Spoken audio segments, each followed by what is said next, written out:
I don't know, is it? Yeah, Can you hear me? Yes. Can you hear? Can you hear it? Can you hear? No? Let's switch it real quick. Charlene, hold that to her. Try that. Oh, there's a, You're good. now it's working. Yeah, just leave it there and I'll. Okay, you okay? Okay. So what I want to demonstrate is slivering and graft dissection. And so we start with holding the tissue by the top, never holding at the level of the bulbs. That's important. Then pin the tissue with the needle, always, once again, through the top of the strip, not at the level of the bulbs. Create a slight traction and then slide the blade. So I'm not pushing the blade down. I'm sliding the blade, slightly also pressing against the tissue on this side so that opens up a path for my blade to go in between follicular units without transecting them. Then I can turn around and trim fat. Still see? Then what I do is, before I start the next one, my blade has to be parallel to the follicular, to the shaft, hair shaft.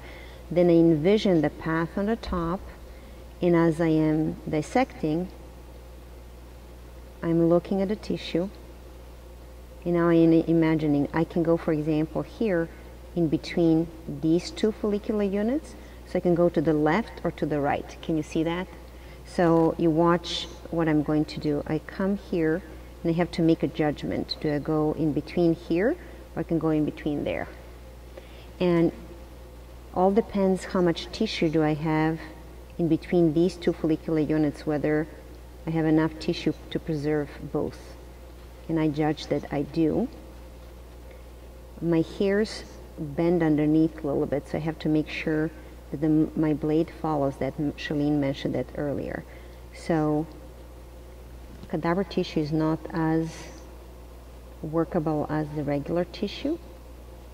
However, I'm going to tip my blade, dissect on the top, work with my tip of the blade, and there it is. I free this follicular unit that did not transect it, and I can continue. Now I go to the right of this one. So there's a lot of thinking and judgment making while I'm doing the slivering and dissection.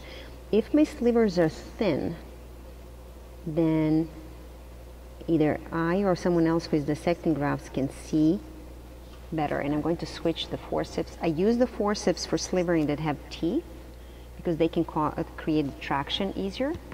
And then when I'm dissecting, to flip my strip, it's easier to use the forceps that don't have any teeth on the top. As you notice, here is pointing this way, so I'm going to rotate my blade to always parallel the hair shaft. And then I'm going to go in between.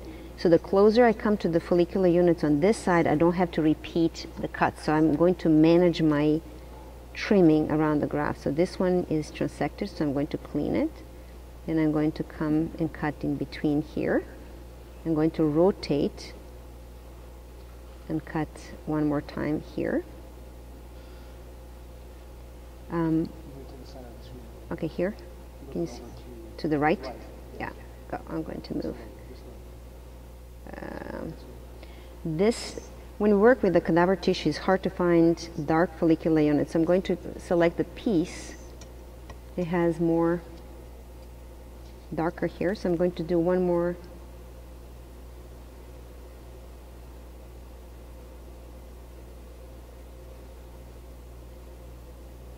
As you notice, I'm sliding the blade. I'm not pushing on a blade.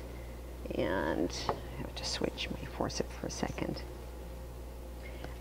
Later on, I will be presenting on quality control. You as a physician need to know, or even everybody needs to know what is a good quality and what causes poor quality, poor growth, or unnatural growth. And I will be addressing certain aspects of quality control. But what I want you to see here is, I'm going to move this piece. Is this in focus, Dr. Lam? Okay. Here? Better? Okay. So I'm going to manage what I wanted to show you is there's a space between this follicular unit and this follicular unit. if I cut in a half, then I have to come and trim on both sides again to come closer and clean the tissue. So what I'm going to do is I'm going to cut this one close here, and then I have one more cut on the other side of this follicular unit. There's two. I'm going to separate them. I'm going to trim the bottom a little bit. This one is clean. It requires 3 cuts. And I'm going to do the same thing. I'm going to come close to this follicular unit, rotate it, trim tissue. And so I manage, this is a 2 hair follicular unit, this is 1 hair follicular unit, and you can see there's a difference in size, and that is important, and I'll explain. Charlene mentioned earlier, each graft has to be consistent in number, and if there are 2 follicular units grafts, they should be consistent in size, in the number of hairs in them. I want to show something else while I'm here. I cut few grafts, and so Dr. Lam will tell me if this is easy to see. And I left them in a pad so you can see them. Can you see this? Yes. Okay, good. Is it glare because of the water? It's a little bit of glare from the Okay, background. here.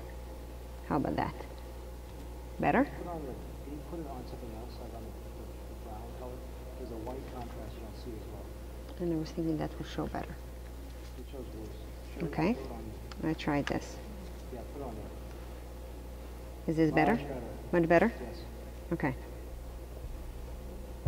So this is a 2 hair follicular unit. Bring it lower to the same height as the other one. Take the background element off so it drops back a little bit. This? Better. Better? Okay. So I want to show you something, how interesting it is to look at. This, you can see there are 2 hair follicular units, right? If you look at this one, how many hairs do you think is inside? I'm going to rotate it. How many hairs do you see? Anyone can volunteer? 1, 2, what do you think? How many say 1? A lot? Yes? I can't see you guys. So I want to show you something. It's a trained eye, you have to see. I can split this. Yeah. There's another hair here. Can you see it? Right? So it is important to know that you don't put 2 hair follicular unit graft in a hairline. So it is very important to be aware of how many hairs are in a graft. Always rotate to look at the shaft. This one looks a little bit thicker than a regular 1 hair graft, and that indicated to me that there must be another hair inside. I'll show you another graft where there's a lot of judgment that goes, so it's not just cutting tissue and putting them inside. So I'll show you this one. You can see the bulb is missing. It's a transected graft. Can you see that, Dr. Lam? Is it clear? Close. It's not quite obvious. How about here? Put a bulb next to it so they understand what a bulb looks like. Okay. Because they may not get a sense of that. Where's my graft?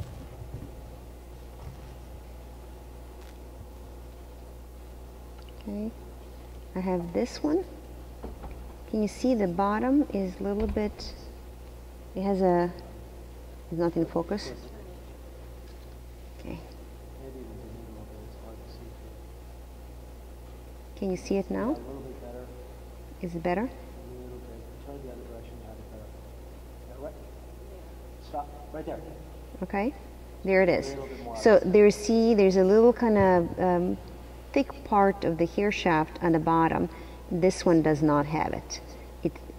It's straight, and this portion of the graft is cut, and this is called transected graft, and this has minimal chances of surviving. And I'll explain graft survival.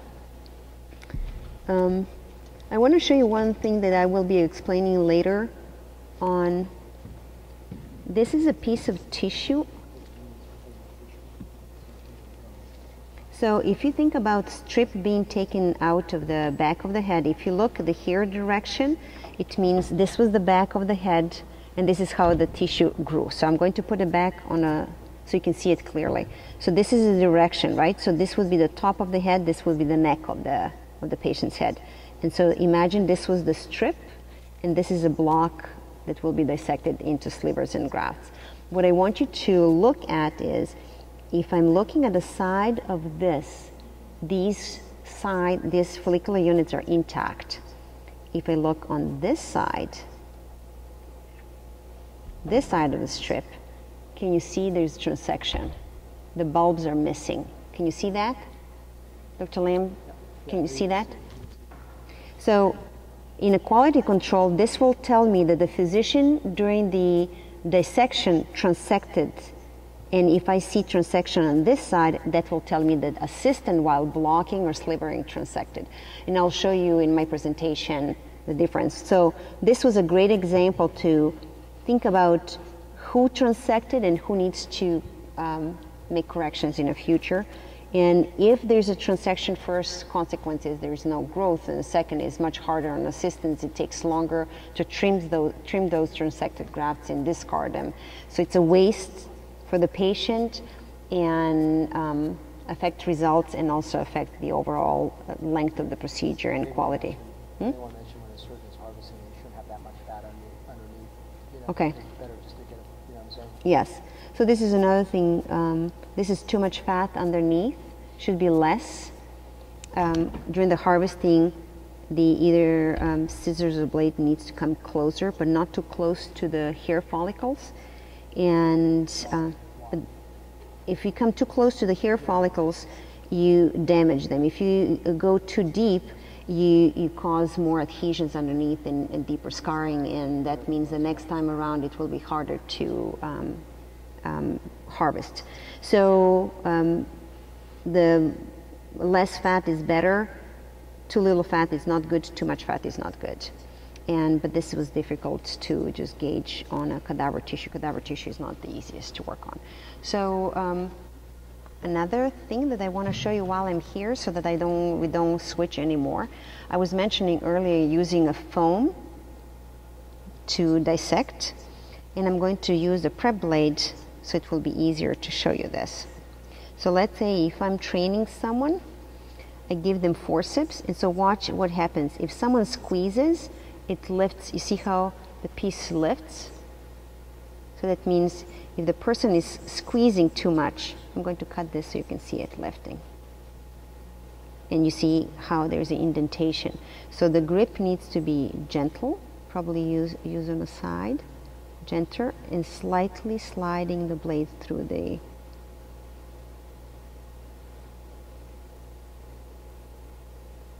and pulling while I'm dissecting. So barely holding, sliding, it's sliding back and forth. I can pull, create a traction with the left hand. I'm right-handed, and dissect, and I'm holding the tissue with this side of the blade. And so while I'm doing this, if I am squeezing too much, the foam will show. See, I cut it, but I didn't damage the foam. Here, if someone is squeezing too much, it lifts the foam, and also it creates this crease in the foam. So this is what I was saying, that in 5 minutes you can have someone dissected. They take this and dissect in 4, which would be easier to envision. And then they take this and dissect in 3 pieces or 5. So I hope this was helpful to understand what I was saying about the foam, and we'll practice this during the lab work. And then I'm going to switch and go to my